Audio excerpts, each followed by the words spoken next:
The 14th of March is going to have a new update, and we're going to get some fixes as well as hero adjustments, and we're going to fly through it as quickly as we possibly can in this video, just so you can see exactly what's everything that is happening. So we've got Twitch drops with the Adam Warlock skin, as you can see here. If you watch basically 4 hours, you can get the skin. That is pretty quick. We don't want to waste too much time here. So as you can see, we've got some general fixes. Fix an issue where player names were incorrectly displayed in competitive, and voice chat overlay when hide name was enabled. Resolve the problem where frame rate affected sensitivity, so thank God for that. And fix an issue where messages containing quotation marks sometimes might fail to send.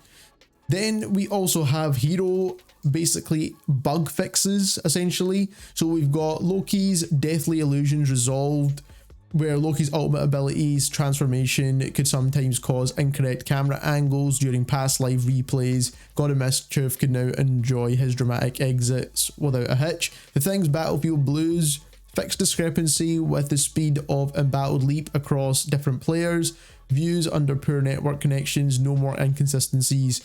Venom with his aerial anomaly addressed the bug where Venom could occasionally get stuck in mid-air after using his ultimate ability. Under poor network conditions. Penny Parker fixed an issue where Penny's arachno mines would become invisible when brushing over her cyber webs, but now the traps will remain visible ensuring enemies can see them. Penny Spider's sneaky escape, resolving an issue where self-destructed spider drones from Penny's bionic spider nest would penetrate through the floor and seek out foes when the webs were present above and below. Cool. Split and C fix an issue where if your Namor unleashed his ultimate, you were still in the air after being spat out from a Jeff the Land Shark. So did not know about this one, to be honest. Bucky's reload rumble resolved the bug where the Winter Soldier's tainted voltage automatically reload would fail to trigger after firing immediately. Hand hook confusion, and this is fixing an issue where basically his arm gets bugged after doing his bionic hook, which is kind of just more of a visual thing. And then Wolverine's claw coordination resolved a rare discrepancy between his animation effects when Wolverine executed the dive in his ultimate from the highest point. Next up, we've got the actual hero balance changes. So following the balance adjustments in season 1.5 and the addition of Human Torch and the Thing, we've noticed a surge in popularity with various heroes. Then they go on to talk about the dive comp and basically the fact that the different styles of comp that are available now because of the new heroes and obviously the previous adjustments. So in mid-season balance update 1.5, which is this update right here, we'll be optimizing the experience of a handful of heroes to maintain the diversity as we gear up into season 2 for new heroes and new team up abilities, which I'm really excited for. Duelist first, and then we'll get on into the strategist. So Human Torch is getting a buff overall. So essentially his projectile speed has been improved for his primary, and the count of his projectiles have been increased from 12 to 14. I don't know what that means exactly. I think it might be the pellets that he's firing, because it's not to do with his ammo.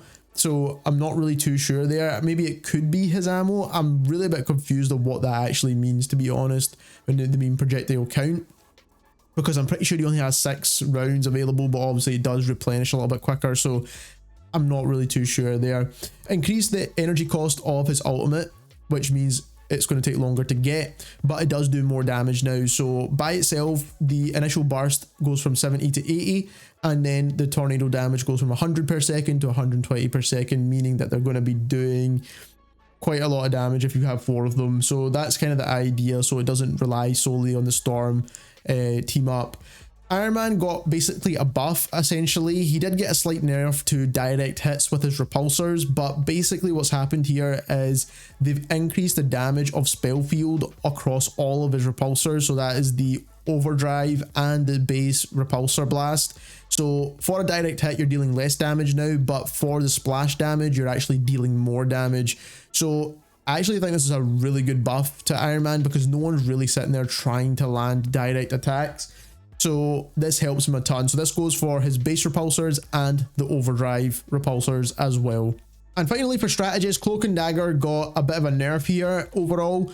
It is a slight buff and nerf, but the way it actually works, it's more of a nerf in my opinion. So as we can see here, if you direct hit an ally with the Light Force Dagger, which is the primary healing, then you've got a slight buff there. So you're going to be doing 16 healing instead of 10.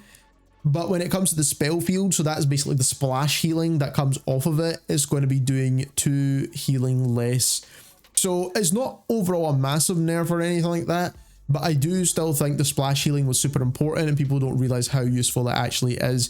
But overall, obviously you are getting a buff to the direct impact. So overall, I would say this is a slight nerf because the splash healing is useful. But if you enjoyed this video, don't forget to subscribe. Thank you very much for watching.